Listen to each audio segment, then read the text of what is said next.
Rappelle-toi ce moment précis. Tu es assis devant l'écran scintillant du moniteur tard le soir. Tes yeux sont fatigués des tableaux interminables et de la correspondance corporative. Mais à l'intérieur monte une agréable, presque narcotique anticipation.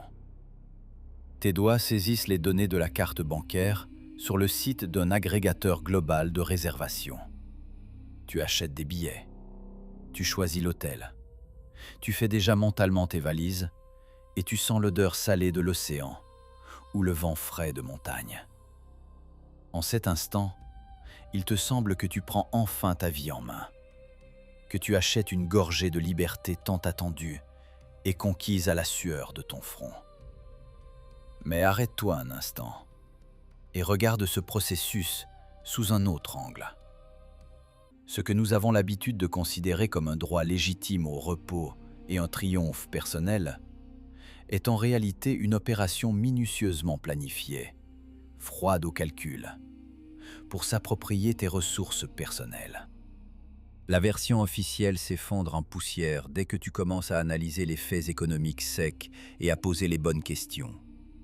Pourquoi travaillons-nous toute une année, nous privant de beaucoup, comptant chaque centime et mettant de côté une partie de notre salaire sur un compte séparé, pour ensuite, en l'espace de misérables 2 semaines, donner volontairement tout l'accumulé à des corporations transnationales? Réfléchis à la logique même de ce phénomène. Environ 350 jours par an, tu appartiens au système. Tu te lèves au signal du réveil, tu voyages dans les transports surpeuplés ou tu restes dans des embouteillages interminables pour vendre la chose la plus précieuse que tu possèdes, le temps de ta vie. Tu payes des impôts, tu règles les factures, tu couvres les intérêts des crédits. Et si tu es suffisamment discipliné, il te reste une marge minuscule. Cet excédent financier que le système n'a pas pu prendre par les mécanismes de base de survie. Cet excédent est ton indépendance potentielle. C'est ton coussin de sécurité, ta chance un jour de t'échapper de la course au rat. Mais le système est trop intelligent pour te laisser accumuler du capital et acquérir une réelle liberté. C'est précisément pour neutraliser cette menace qu'a été créée l'immense, parfaitement huilée industrie du tourisme. Elle est conçue pour t'extorquer exactement la somme que la personne moyenne peut économiser en 11 mois de travail dur et épuisant. Tes vacances sont une illusion d'évasion. Tu achètes simplement le droit de changer temporairement les décors de ta cellule. Les murs gris du bureau se transforment en murs blancs de la chambre d'hôtel. Les instructions du patron se transforment en règles strictes de l'hôtel.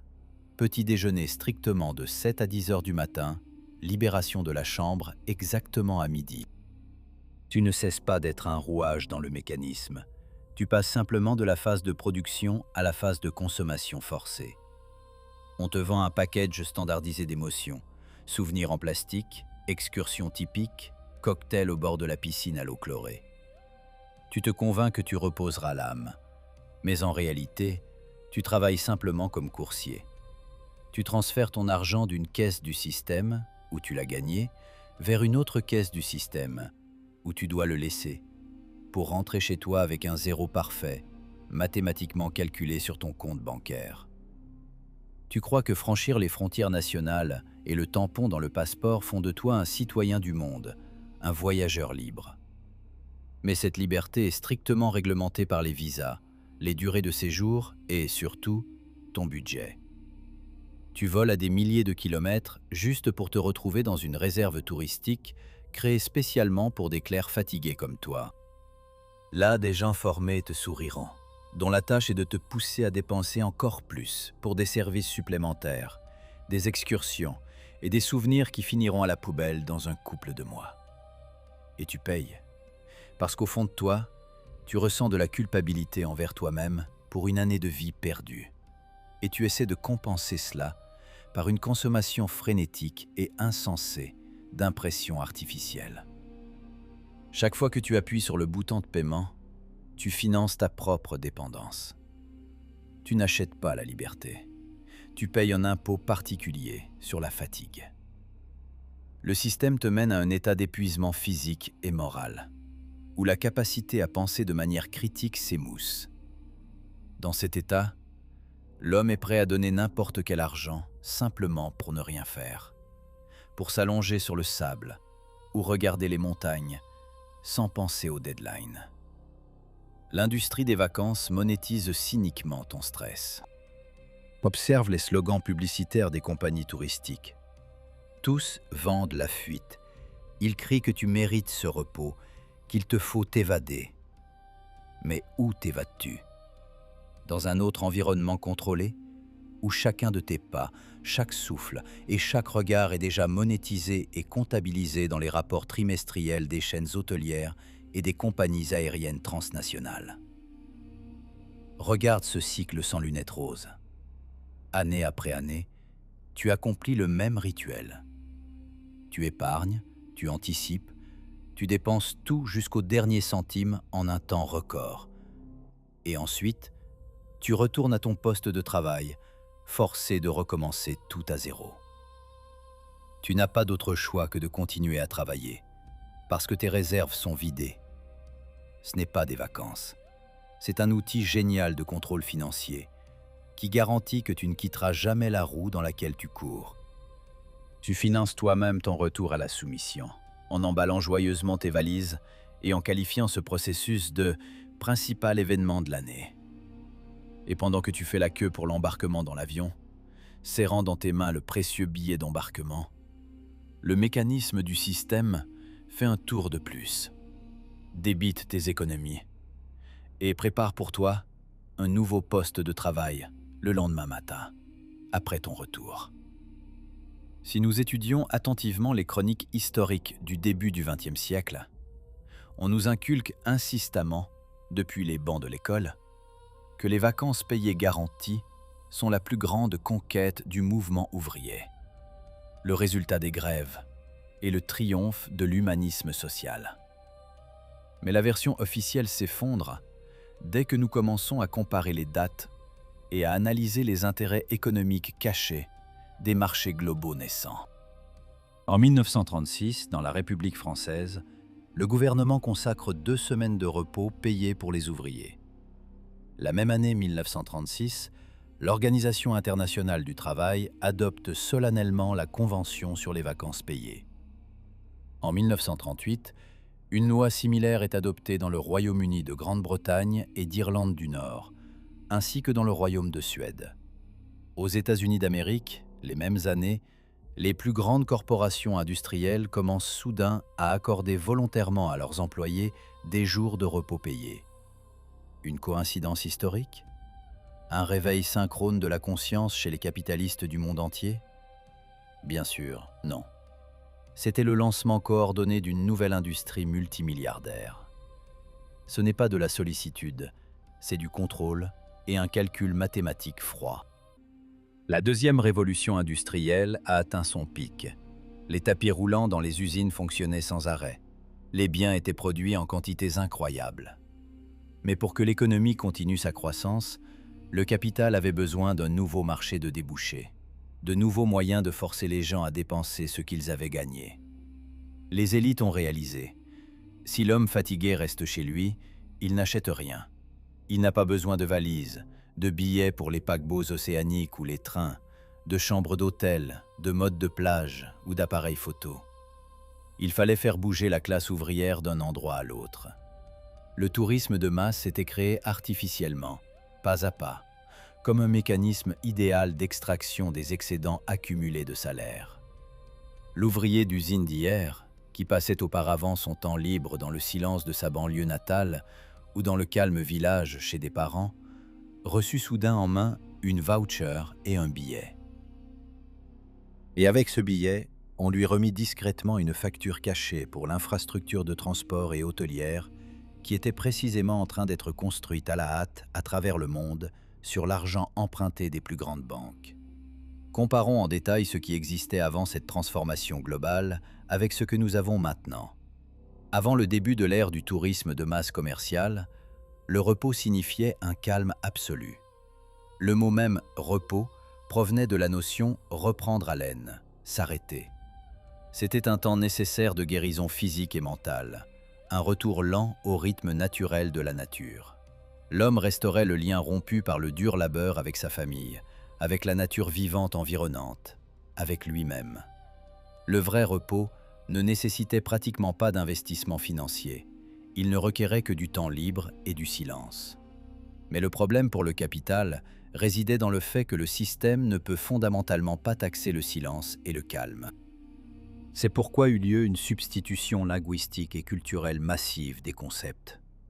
Le concept de calme fut méthodiquement, à travers une publicité agressive à la radio, dans les pages des journaux, puis sur la télévision en couleur, complètement remplacé par un nouveau concept, l'industrie des impressions. L'impression dans la nouvelle économie est un produit concret. Il faut le produire, le paquer joliment dans un emballage marketing et le vendre aux consommateurs. Et pour obtenir ce produit éphémère, tu es obligé de quitter ta maison et de te rendre là où les caisses enregistreuses sont déjà disposées à l'avance. Les vacances modernes se sont transformées en cauchemars logistiques, habilement déguisés en plaisirs paradisiaques. Ce qui t'est vendu comme détente est en réalité un travail non rémunéré de déplacement de ton corps dans l'espace. Réparation des bagages, voyage nerveux vers des aéroports surpeuplés, passage d'humiliantes procédures de contrôle de sécurité, attente dans des halls bruyants, vol en siège étroit de la classe économique, acclimatation difficile et stress physiologique dû au changement brusque de fuseaux horaires. Ton système nerveux ne se repose absolument pas. Il travaille à plein régime, surchargé par un flux continu de nouveaux irritants agressifs. Mais c'est précisément dans cet état de stress chronique et de surcharge informationnelle que l'homme se sépare le plus facilement de ses économies. L'industrie des impressions exige des dépenses continues et incessantes. Tu payes pour le taxi jusqu'à l'hôtel. Tu payes pour la location d'un transat en plastique sur la plage. Tu payes pour l'accès à l'Internet mobile en roaming international.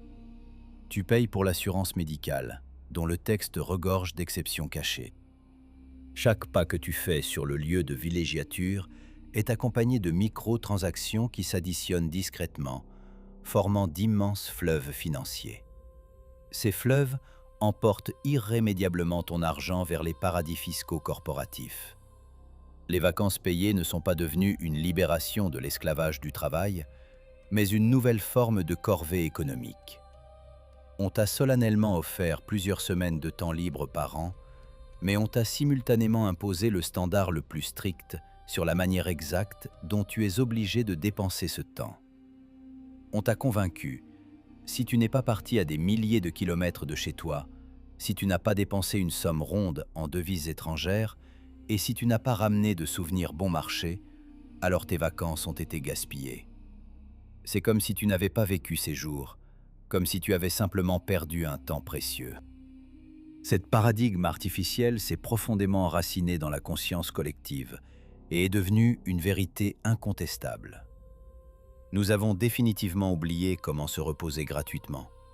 Nous avons désappris à trouver joie et calme en dehors des zones commerciales de consommation forcée. Le système a réussi à commercialiser la partie la plus intime de la vie humaine, notre droit naturel à la récupération des forces. Il a transformé le temps libre de travail en une gigantesque industrie qui pompe les économies avec autant d'efficacité que les pompes extraient le pétrole des entrailles de la terre. Ouvrons les livres comptables et étudions attentivement la mathématique impitoyable de cette matrice globale. La version officielle s'effondre dès que tu commences à analyser le secret de la tarification sur le marché touristique. T'es-tu jamais demandé pourquoi un forfait standard, incluant un vol intercontinental, un séjour dans un hôtel de catégorie moyenne et les dépenses de base sur place, coûte toujours exactement autant que ce qu'un représentant typique de la classe moyenne peut mettre de côté en 11 mois d'économie rigoureuse? Ce n'est pas une coïncidence magique, ni une loi aveugle du marché libre. C'est le résultat du travail d'algorithmes prédictifs des plus complexes. Les économistes des corporations transnationales étudient en détail la statistique des revenus de la population, le niveau d'inflation et la charge de crédit des citoyens. Ils savent exactement combien d'argent il te reste après le paiement des impôts, les factures communales et l'achat de produits alimentaires. Sur la base de ces données agrégées, se forme le prix final de ton évasion. Le coût du billet d'avion ou de la chambre d'hôtel n'a presque rien à voir avec les coûts réels du kérosène aviation ou du lavage du linge de lit. Le prix est fixé exactement à ce seuil psychologique et économique qui garantit de vider ton compte d'épargne jusqu'au zéro absolu, mais sans te forcer à renoncer définitivement au voyage. L'industrie connaît ton seuil de douleur des dépenses bien mieux que toi-même. Si le forfait coûte 200 unités de devises de plus, tu restes chez toi. S'il coûte moins cher, le système ne récupère pas sa garantie de profit. L'équilibre est calculé à la perfection. Le pattern se répète avec une précision effrayante dans n'importe quel pays développé de notre monde.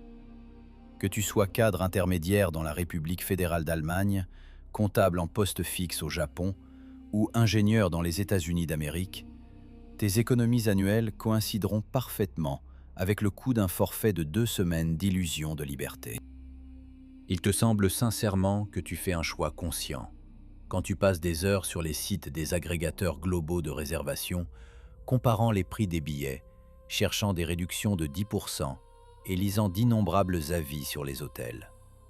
Il te semble que tu as dupé le système.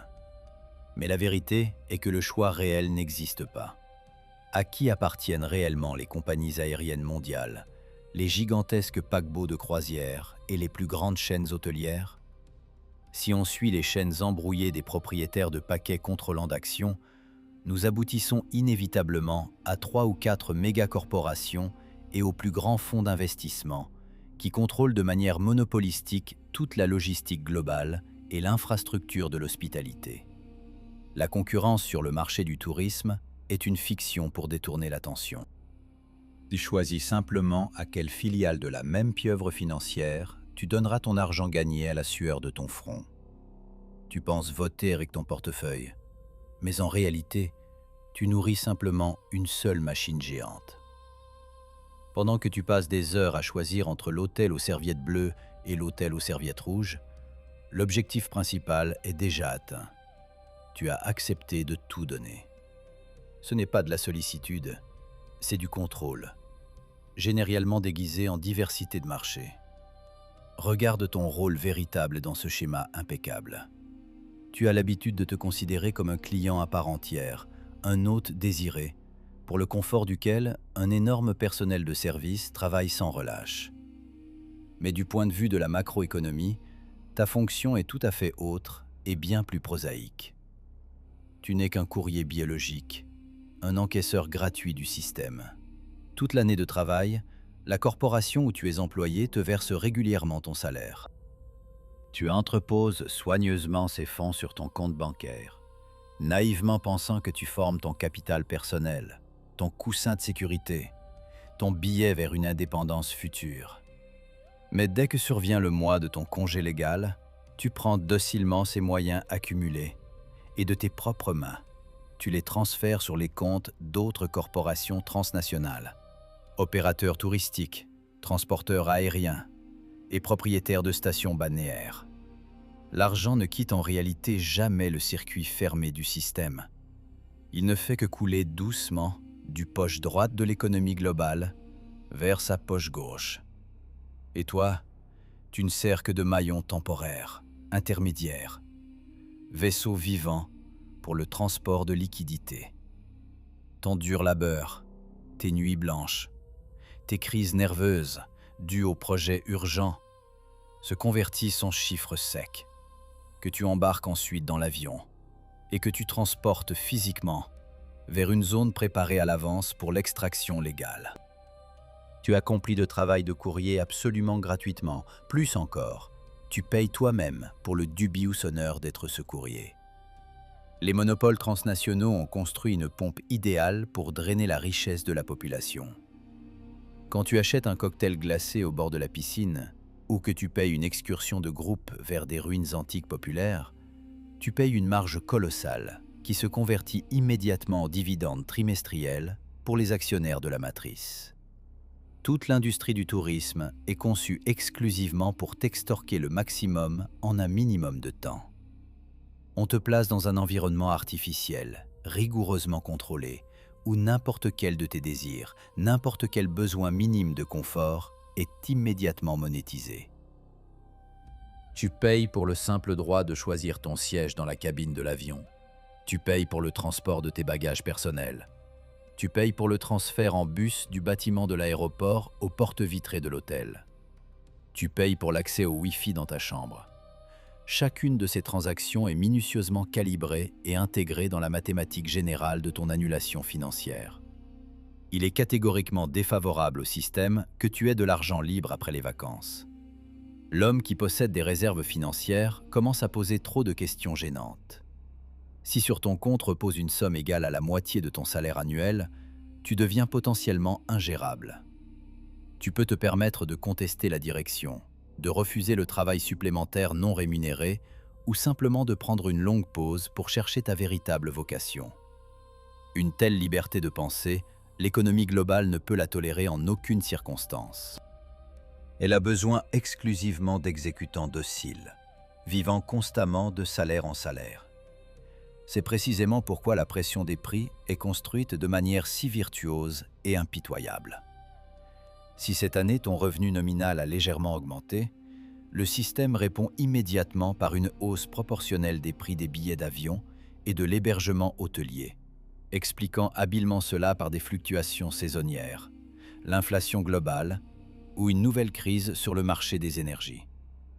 Une justification se trouvera toujours dans les informations du soir, mais le résultat mathématique sera toujours le même. À la fin de la deuxième semaine de ton séjour sur le Transat, tes poches seront vierges d'argent. Ce processus continu de saignée financière garantit ta loyauté absolue envers l'employeur à ton retour. Tu ne pourras pas démissionner soudainement. Tu ne pourras pas lancer ta propre entreprise audacieuse. Tu ne pourras pas changer radicalement ton destin parce qu'il te manque tout simplement les ressources matérielles pour cela. Ton congé tant attendu est un mécanisme complexe de destruction préventive de ton indépendance financière. Tu achètes toi-même joyeusement les chaînes qui te retiendront solidement à ton bureau les 11 prochains mois. Tu rentres chez toi dans un état de coma financier et tous tes efforts annuels d'optimisation budgétaire se dissolvent dans l'air chaud du littoral marin. L'industrie du tourisme est cet interrupteur invisible qui, chaque année, remet infailliblement tes accomplissements financiers à la position de départ. La vraie bombe, véritablement dévastatrice, n'a pas explosé quand les corporations ont monopolisé les hôtels et les vols. Le piège s'est refermé définitivement au moment où le système a pénétré ton esprit et a déformé le système interne même des valeurs humaines. La version officielle se réduit en poussière si tu essaies de te rappeler chronologiquement quand exactement le refus du voyage annuel épuisant est soudain devenu le stigmate du perdant absolu. Le pattern se répète avec une précision effrayante. Ce qui était initialement imposé aux masses comme un droit à une consommation volontaire luxueuse s'est étonnamment rapidement transformé en une obligation sociale stricte. On t'a méthodiquement forcé à croire que si tu as passé ton congé légal à la maison, lisant calmement des livres sur le canapé ou te promenant dans le silence du parc, alors tu as gaspillé un temps précieux. Les collègues de bureau te bombarderont de questions intempestives dès le premier jour de travail sur pourquoi tu n'es parti nulle part. Et dans leurs yeux, tu liras un diagnostic cruel. Il n'a pas d'argent, il est tombé de la liste des personnes réussies. La peur de te retrouver en marge de la hiérarchie s'est avérée pour la psyché bien plus forte que n'importe quel argument financier rationnel. C'est précisément cette peur, profondément enracinée de l'aliénation sociale, qui est devenu ce ciment impénétrable qui a solidement scellé les murs de ta cellule invisible. Au début du XXIe siècle, environ en 2010, avec la diffusion massive des réseaux sociaux globaux, les architectes de l'économie numérique ont lancé un mécanisme idéal de contrôle 24 heures sur 24. Aucune contrainte étatique n'était plus nécessaire. Les gens sont devenus eux-mêmes les surveillants les plus stricts les uns pour les autres. Les plateformes d'échange de photos se sont instantanément transformées en un système impitoyable de notation sociale, où les marques virtuelles d'approbation servent de monnaie solide du succès, et les géotags des stations balnéaires mondiales, preuve de ta solvabilité. Les vacances ont cessé d'être une affaire personnelle. Elles ont rapidement muté en une démonstration publique obligatoire de loyauté envers les règles du système. Ta tâche officieuse sur le lieu de villégiature est maintenant non pas de te détendre, mais de produire du contenu numérique. Tu passes des heures à chercher le bon angle devant les monuments, à photographier la nourriture dans un restaurant cher, à diffuser chaque pas pour prouver à la foule des observateurs que tu es réussi. Si sur ta page pendant 12 mois n'apparaît aucune photo de sable blanc ou de pentes enneigées, ton capital social numérique est remis à zéro. Ce n'est pas de la sollicitude, c'est du contrôle porté à une perfection paranoïaque absolue, où tu enfiles volontairement sur toi un collier électronique d'approbation publique.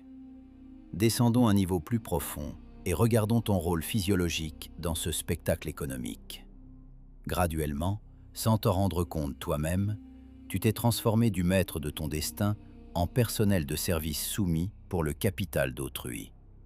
Et dans un sens plus large, en une batterie biologique tout à fait ordinaire. Réfléchis à cela. Pourquoi ton employeur te laisse-t-il partir pour ces 28 jours par an? Pourquoi les corporations transnationales des États-Unis d'Amérique ou les géants technologiques de la République fédérale d'Allemagne acceptent-ils avec bienveillance de tolérer ton absence temporaire? La réponse est effrayamment simple. Les vacances sont nécessaires au système exclusivement pour que tu ne brûles pas et ne te brises pas sur place au travail. L'organisme humain a sa limite stricte de résistance. Si on l'exploite de manière monotone et sans pause, la productivité globale chute, le nombre d'erreurs critiques augmente rapidement et l'unité biologique sort de service. Cela nécessite des compensations médicales épuisantes et extrêmement coûteuses via l'assurance, ce qui est absolument défavorable au budget. C'est pourquoi on te donne de manière calculée une courte pause mathématiquement calibrée. Tes vacances ne sont pas une généreuse récompense. C'est un entretien technique planifié et strictement réglementé d'un inventaire de travail vivant. Et c'est là que réside la plus géniale ruse de la macroéconomie que le capitalisme corporatif moderne ait pu inventer. Tout gestionnaire d'usine sait parfaitement que l'entretien des machines coûte une somme considérable d'argent, et ses dépenses opérationnelles sont toujours supportées docilement par le propriétaire de l'entreprise lui-même. Mais dans ton cas, rouage vivant de l'économie globale, le système a réussi virtuosement à faire en sorte que ton propre entretien technique soit entièrement payé de ta poche personnelle. Tu achètes toi-même les billets, tu réserves les chambres d'hôtel, tu payes les procédures pour restaurer ton système nerveux détruit, afin de revenir 2 semaines plus tard dans le centre de bureaux vitré, prêt pour une nouvelle portion d'exploitation. Tu es un outil unique qui paye lui-même pour son propre affûtage.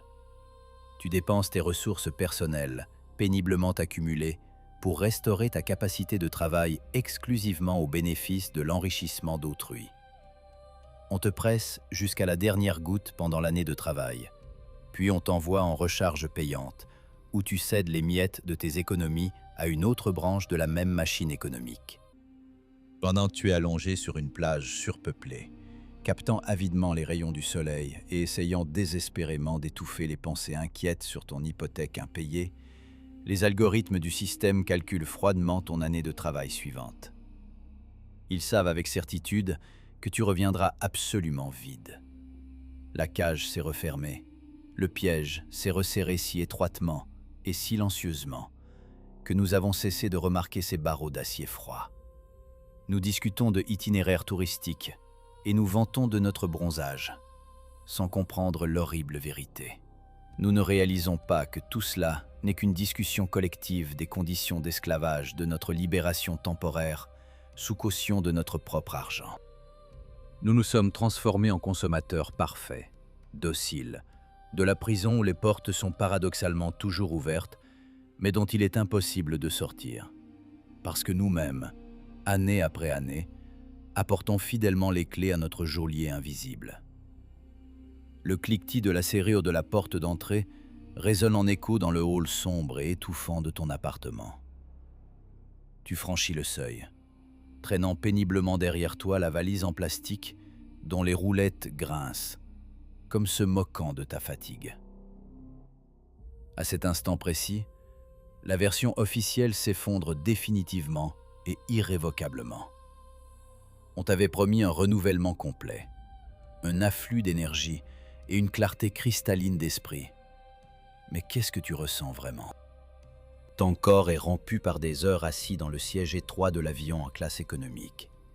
Ta tête bourdonne du changement brusque de fuseau horaire et du bruit des aéroports. Et ta peau est tendue par l'air des systèmes de climatisation. Tu jettes les sacs par terre, tu t'assois sur le bord du lit encore habillé, et tu comprends l'ironie amère de la situation. Après un tel repos épuisant, il te faut désespérément au moins une semaine de calme pour restaurer ton système nerveux détruit. Mais tu n'as plus ce temps.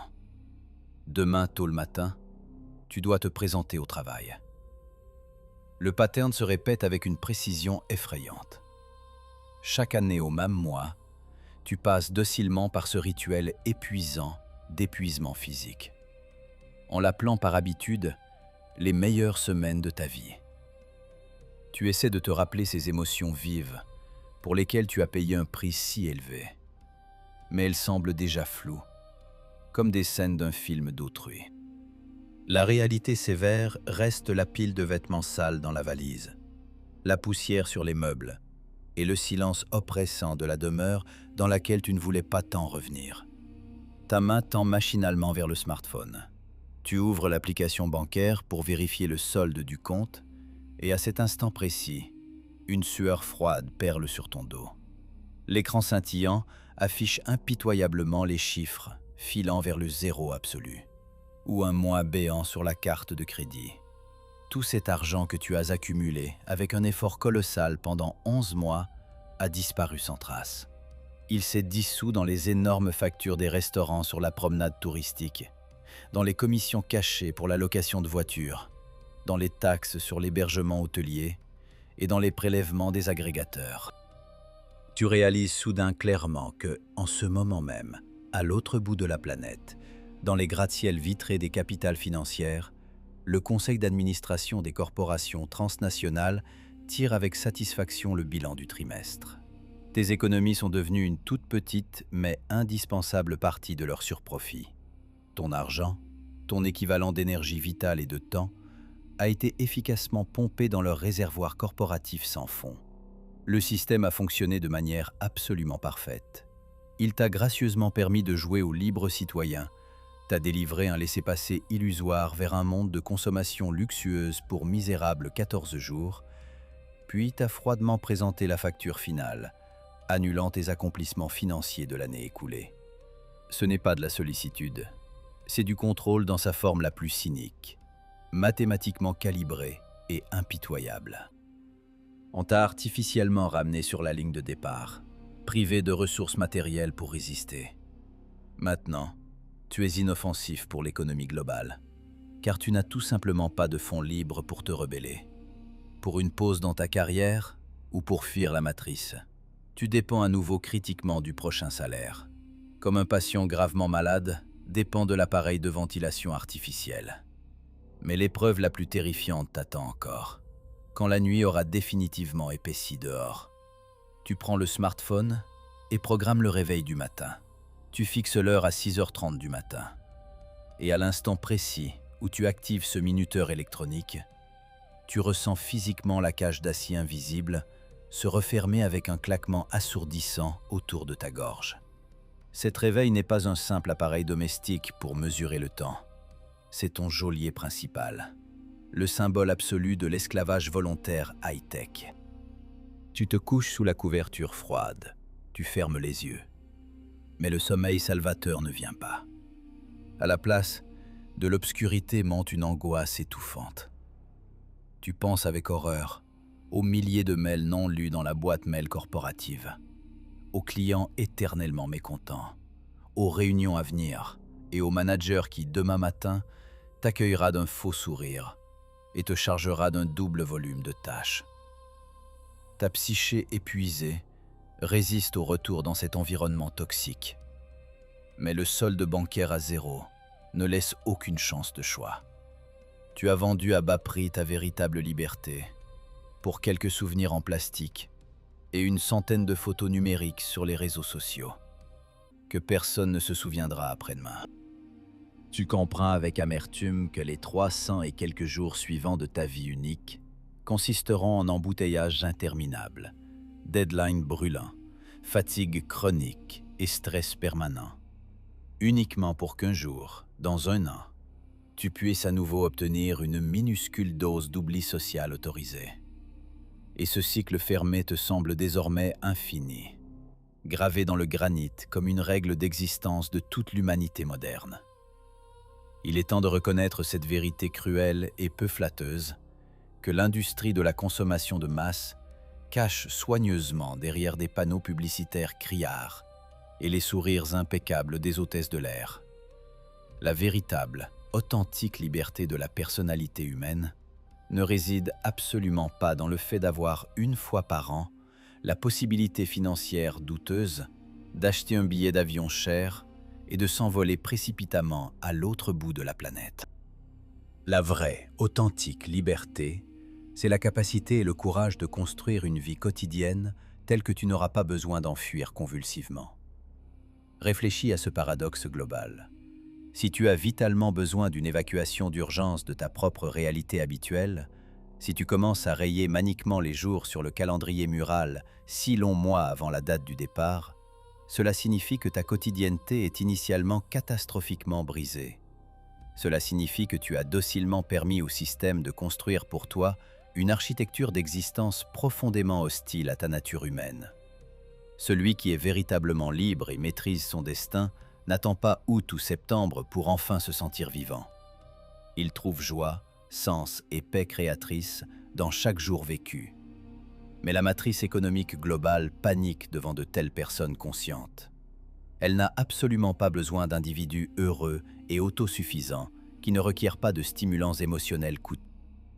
Elle a besoin exclusivement de consommateurs épuisés et névrosés, dont la seule joie est une évasion brève et prodigieusement chère, pour laquelle ils donnent volontairement toutes leurs économies. Regarde ta valise non déballée dans le coin de la pièce. La prochaine fois que tu seras fatigué à l'extrême, que tes mains se tendront à nouveau vers le clavier pour ouvrir le site de réservation de billets vers la mer, et que le système t'offrira obligeamment une nouvelle illusion lisse de liberté, pourras-tu t'arrêter? Pourras-tu regarder la vérité en face et te poser une question destructrice? De quoi exactement fuis-tu? Et qui en réalité t'attend avec la caisse enregistreuse ouverte à l'arrivée de cette fuite?